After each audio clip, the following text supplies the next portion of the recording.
జగద్గురు ఆదిశంకరాచార్యుల అద్వైత తత్వాన్ని నేటి తరానికి తెలిపేందుకు 108 విగ్రహాలను ఏర్పాటు చేయాలని నిర్ణయించినట్లు బర్దీపూర్ ఆశ్రమ పీఠాధిపతి 1008 వైరాగ్య శిఖామణి అవధూత గిరి మహారాజ్ అన్నారు. సంగారెడ్డిలో మీడియాతో బుధవారం ఆయన మాట్లాడారు. మొదటి విగ్రహాన్ని బర్దీపూర్లోని ఆశ్రమంలో ఏర్పాటు చేస్తున్నామని చెప్పారు. జగద్గురు ఆదిశంకరాచార్యుల గురించి నేటి తరానికి తెలియాల్సిన అవసరం ఉందని పేర్కొన్నారు. సంగారెడ్డి పట్టణంలో కూడా శంకరాచార్యుల విగ్రహాన్ని ఏర్పాటు చేస్తామని చెప్పారు. ఆయనతోనే సనాతన ధర్మం నేటికి ఉందని వివరించారు. సమావేశంలో 1008 మహామండలేశ్వర్, సిద్ధేశ్వర నందగిరి మహారాజ్, రంజోల్, రాజయ్య స్వామి, స్థానిక ఆశ్రమ అధ్యక్షుడు మడుపతి వీరేశం, కార్యదర్శి బసవేశ్వర్, కోశాధికారి రాజేశ్వర్ పాల్గొన్నారు. తట్టుకొని నిలబడగలిగేటువంటి తత్వం ఏదైనా ఉందంటే ఆదిశంకరులు ప్రతిపాదించినటువంటి అద్వైత మతమే. సైంటిఫిక్గా నిలదొక్కునేటువంటి మతం అన్నట్టు. శంకరాచార్యుని యొక్క సిద్ధాంతాలు సరిగ్గా అర్థం చేసుకోకపోతే రాను రాను నాస్తికవాదమే ఈ దేశం లోపల, ప్రపంచం లోపల వ్యాపించిపోయే అవకాశం ఉన్నది. అటువంటి కలియుగము ప్రారంభమైనాక 1000 సంవత్సరాల వరకు చీకటిమయం అయిపోయింది. ఎందుకంటే భారతదేశం లోపల చాలామంది పండితులందరూ చనిపోయినరు. దాని కారణంగా చీకటి కోణంలో కొలికెళ్ళిన భారతీయ సంస్కృతిని రాను రాను అంటే మన సంస్కృతి మనకే అసహ్యం కలిగేటువంటి పరిస్థితికి వెళ్ళిపోయింది అన్నట్టు. అటువంటి వికృతమైనటువంటి మలుపు తిరిగిన పరిస్థితి లోపల సుమారు 2500 సంవత్సరాల క్రితం శంకరాచార్యుల వారు సాక్షాత్ శివుడే శంకరుడు అనేటువంటి పరిస్థితి లోపల అవతరించి వేదాల లోపల ఉండేటువంటి నిజమైనటువంటి సారం, ప్రతి వేద మంత్రం అద్వైతాన్నే ప్రతిపాదిస్తున్నది. దేవుడు తప్ప ఇంకొకటి ఏమీ లేదు, ఉన్నదంతా జీవ జగత్ రూపంలో ఉన్నదంతా ఆ పరమాత్మని స్వరూపమే అని చెప్పేసి అద్వైత సిద్ధాంతాన్ని ప్రతిపాదిస్తే ఇది నాస్తికులు కూడా కాదనడానికి వీల్లేనటువంటి సిద్ధాంతం అద్వైత సిద్ధాంతం అన్నమాట. అన్ని సంప్రదాయాలకు అవతల ఉండేటువంటి ఒక సిద్ధాంతాన్ని స్థాపించి ఒకవేళ అతడే గనక ఆ రోజు ఈ పని చేయకపోయింటే ఈ దేశమంతా బౌద్ధమయమని అయిపోతుండే, లేకపోతే ఆ తర్వాత వచ్చిన క్రైస్తవమయమన్నా లేకపోతే ఇస్లాంమయమని అయిపోయేటువంటి పరిస్థితి లోపల నుండి ఆయన సిద్ధాంతం కాపాడింది. ఈనాటి వరకు కూడా భారతదేశం లోపల శంకరాచార్యుని యొక్క అద్వైత సిద్ధాంతమే ఎంతో అప్పర్ హ్యాండ్గా ఉంది. కాబట్టి ఇప్పుడు మనం ధర్మాన్ని నిలబెట్టుకునాలి. ఈ విధర్మీయుల యొక్క ఉద్ధృతికి తట్టుకొని మన సనాతన భారతీయ సంస్కృతిని మనం నిలదొక్కుకోవాలి. ప్రపంచవ్యాప్తంగా ఈ దేశానికి విశ్వగురు స్థానం మళ్ళీ రావాలంటే ఒకటి శంకరాద్వైత సిద్ధాంతం ఒకటే ఏకైక మార్గం ఉన్నది. అంధవిశ్వాసాలకు ఏమాత్రము తావివ్వనటువంటిది. అంతా ఏది ఉన్నదో పరమాత్మని యొక్క సిద్ధాంతం సైంటిఫిక్గా ఎట్లయితే ఆల్బర్ట్ ఐన్స్టీన్ చెప్పినటువంటి మాట ఏదైతే ఉందో అది అద్వైత సిద్ధాంతం లోపల నుంచి వచ్చినటువంటి మాట ఉన్నది. E=mc² అంటే ఈ యొక్క పదార్థం ఏదైతే ఉన్నదో ఇంతకు పూర్వము శక్తి రూపం లోపల ఉన్నది. ఆ శక్తి రూపాంతరమే పదార్థమైంది. పదార్థం విచ్ఛిన్నమై మళ్ళీ శక్తిగా మారిపోతుంది అని చెప్పేసి ఏదైతే చెప్పినాడో అద్వైత సిద్ధాంతానికి చాలా దగ్గర ఉన్నది. కాకపోతే ఆల్బర్ట్ ఐన్స్టీన్ శంకరాచార్యుని మాదిరిగా దేవుడు అనేటువంటి మాటను తీసుకురాలేదు. అయితే దేవుడు అనే మాటని ఎట్టి పరిస్థితులు తీసుకురావాల్సి వస్తుందని చెప్పేసి ఇప్పుడు మొత్తం గొప్ప గొప్ప శాస్త్రవేత్తలు కూడా స్టీఫెన్ హాకిన్స్ లాంటి వాళ్ళు మొత్తం ఏదో ఒకటి తత్వం ఉన్నది, ఆ తత్వం లేకపోతే ప్రపంచమే లేదు, ఉన్నదంతా ఒక్క తత్వమైనటువంటి ఒక ఆలోచన ధోరణికి ఇప్పుడు వచ్చేస్తూ ఉన్నది. ఈరోజు భారతీయ సంస్కృతి పెంపొందాలే, విశ్వగురు స్థానంలో మళ్ళీ వెళ్ళిపోవాలంటే ఏకైకమైనటువంటి సిద్ధాంతం శంకరాచార్యుని యొక్క సిద్ధాంతం ఉన్నది.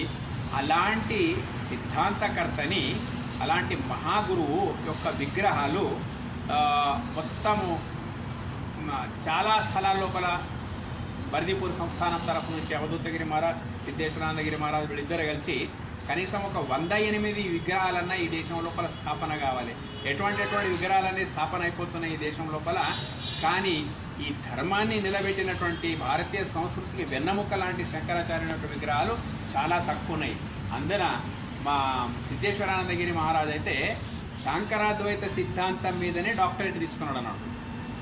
ఆ శంకర సిద్ధాంతం కాబట్టి ఈ దేశాన్ని మనము ధార్మికంగా పైకి తీసుకురావాలంటే శంకరాచార్యుని యొక్క సిద్ధాంతం చాలా అవసరం అనేది ఆ నేపథ్యం లోపలనే మూర్తుల యొక్క స్థాపన జరగాలనే సంకల్పం నుంచి 108 విగ్రహాలు ఎక్కడెక్కడ స్థాపించాలో ఇంకా స్థలం నిర్ణయిస్తారు. సంగారెడ్డిలో అయితే ఖచ్చితంగా కూడా స్థాపిస్తారు. ఈ రకంగా మీరంతా ఇంత ఒకవేళ మీరు తోడ్పడితే శంకర సిద్ధాంతం అనేటువంటిది విశ్వవ్యాపితం కావడానికి అవకాశం ఉంది. అందుకే మీ అందరికీ కూడా చాలా ధన్యవాదాలు తెలపరుస్తూ ముగిస్తుంది. సచ్చిదానంద రూపాయ శివాయ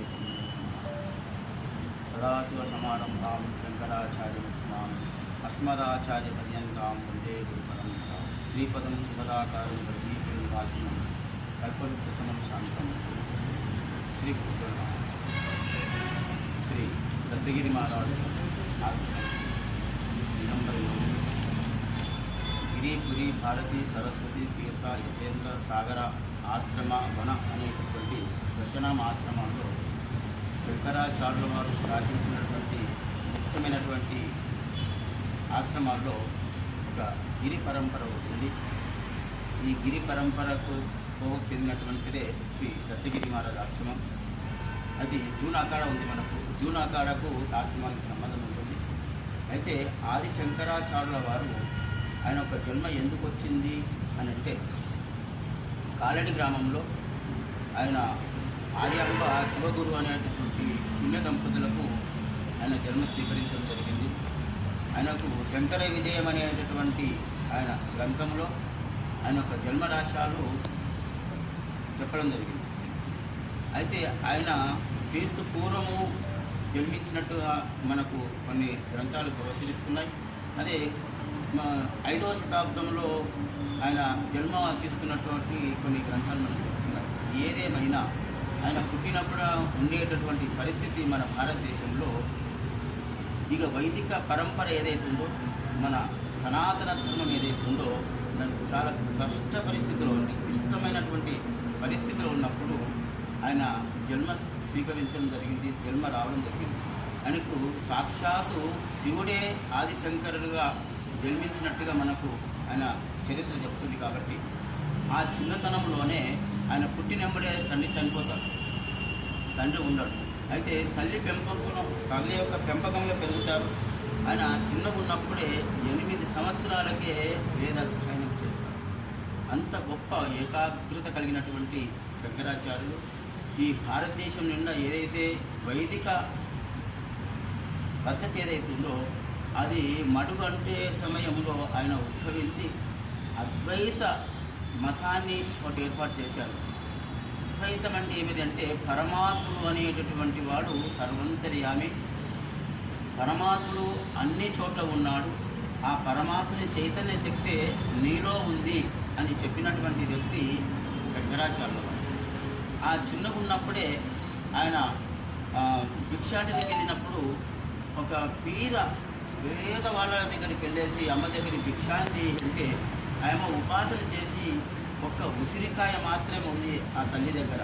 ఆ ఉసిరికాయ అరే వీడు బ్రాహ్మణోత్తముడు వచ్చినట్టున్నాడు, బ్రహ్మచారి వచ్చినట్టున్నాడు అని చెప్పేసి ఆ ఉపాసన ఆమె తినకుండా ఒక ఉసిరికాయని తెచ్చేసి ఆయన చేతులు వేస్తే అప్పుడు కనకదార స్తోత్రం అని ఆయనకు 8వ ఏట కనకదార స్తోత్రం అని చదివితే ఉసిరికాయల యొక్క వర్షం అంటే బంగారంతో కూడుకున్నటువంటి ఉసిరికాయలు వచ్చినటువంటి చరిత్ర.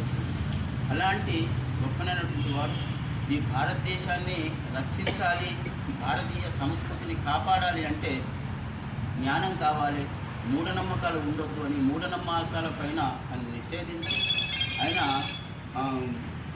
ప్రస్థానత్రయం అనేటటువంటి భాష్యాలను రాశారు. ఒకటి బ్రహ్మసూత్రాలకు భాష్యాన్ని రాశాడు, మరియు భగవద్గీతకు భాష్యాన్ని రాశాడు. అదే రీతిగా ఉపనిషత్తులు ఆయన ఎవరైతే శంకరాచార్య ఉపనిషత్తు భాష్యాలు రాశారో అవే మన పరిగణనలో ఉన్నాయి. అంటే దశోపనిషత్తులని 10 ఉపనిషత్తులకు భాష్యం రాసినట్టుగా ఆయన మనకు అందించారు. అంతేకాదు ఆయన రాసినటువంటి గ్రంథాలు అనేకంగా ఉన్నాయి. తత్వబోధ, ఆత్మబోధ, భజగోవిందము, సౌందర్యలహరి, వివేక చూడమని, ఇట్లా శివానందలహరి, ఇట్లా ప్రకరణ గ్రంథాలు, స్తోత్రాలు, అనేకమైనటువంటి గ్రంథాలు మనకు అందించారు. అది ఇదంతా దృష్టిలో పెట్టుకొని అవధూతగిరి మహారాజు యొక్క సంకల్పంతో ఆయన చేసినటువంటి ఏదైతే భారతదేశానికి అందించినటువంటి జ్ఞానం ఏదైతే ఉందో ఆ జ్ఞానం ద్వారా ఈరోజు మనం జీవిస్తున్నామని ఆలోచన చేసి ఆయన యొక్క విగ్రహాలు ఏవైతున్నాయో ఆ విగ్రహాలను శంకరాచార్య యొక్క విగ్రహాలను 108 ఆశ్రమం నుంచి 108 ఒక్కొక్కరి దగ్గర ఆవిష్కరణ చేయాలి, ప్రతిష్టాపన చేయాలని సంకల్పించి దత్తగిరి మహారాజ్ చారిటబుల్ ట్రస్ట్ ఆశ్రమ కమిటీలన్నీ ఎన్నైతే కమిటీలు ఉన్నాయో వాళ్ళందరూ కలిసి ఈ యొక్క విగ్రహ ప్రతిష్టాపన చేయడానికి ముందుకొచ్చారు. కాబట్టి ఈ రోజున సంగారెడ్డి పట్టణంలో మన దత్తగిరి మహారాజ్ ఆశ్రమం ఇక్కడ ఉంది.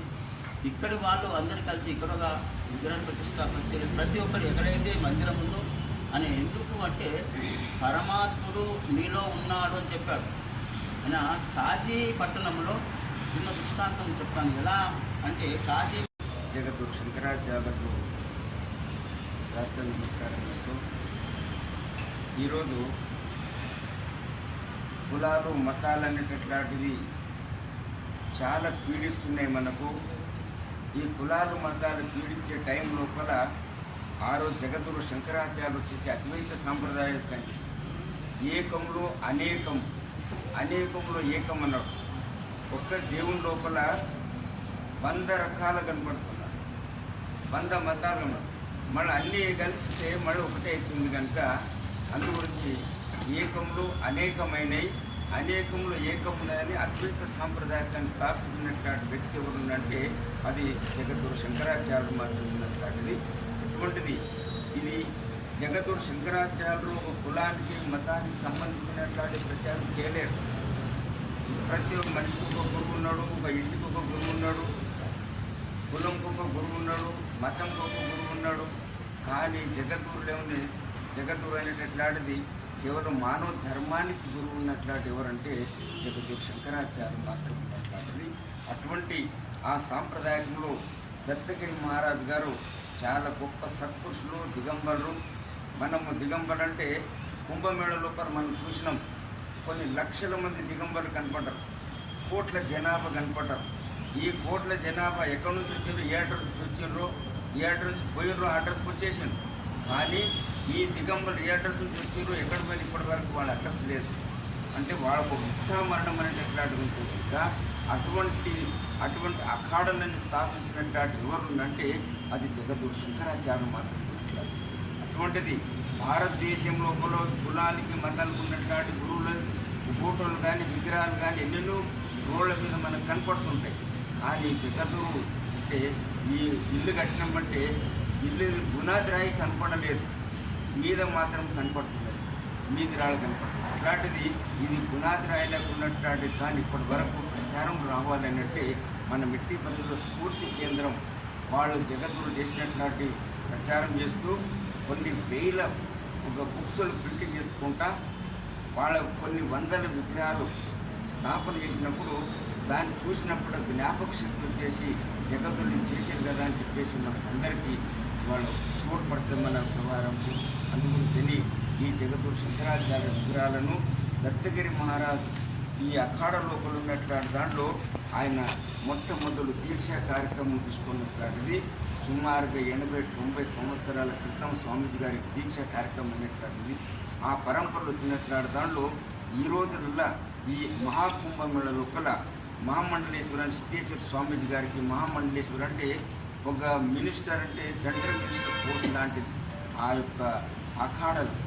అటువంటి పోస్టును మన ఆశ్రమానికి దిగంబరులందరూ కొన్ని వేల మంది దిగంబరులు కలిసి అఖాడను స్థాపించినటువంటి వారు మనకు మహామండలేశ్వరుని బిరుదిచ్చినట్లాంటిది ఒక్క వేయి అని. దాని గురించి ఆ బిరుదిచ్చిన దానికన్నా మనం రుణం తీసుకోవాలి, గురువుల రుణం తీసుకోవాలి అని అనుకుంటే ఎట్టి పరిస్థితుల్లో కూడా మనం 108 మన తెలంగాణలో చేయాలని చెప్పేసి నిర్ణయం చేసినాము. రేపు 5వ తారీఖు నాడు మన మినిస్టర్ గారికి వాళ్ళకందరికీ చెప్పినాము. ఎట్టి పరిస్థితుల్లో కూడా వాళ్ళు వస్తుందని అన్నారు. నిన్ననే దానికి మంటపానికి శంకుస్థాపన చేసినట్లాంటిది కార్యక్రమం అన్ని పేపర్లు వచ్చింది. ఇంకా దాని మంటపానికి శంకుస్థాపన కార్యక్రమం అది కేవలం కట్టెతో మాత్రం చేసింది.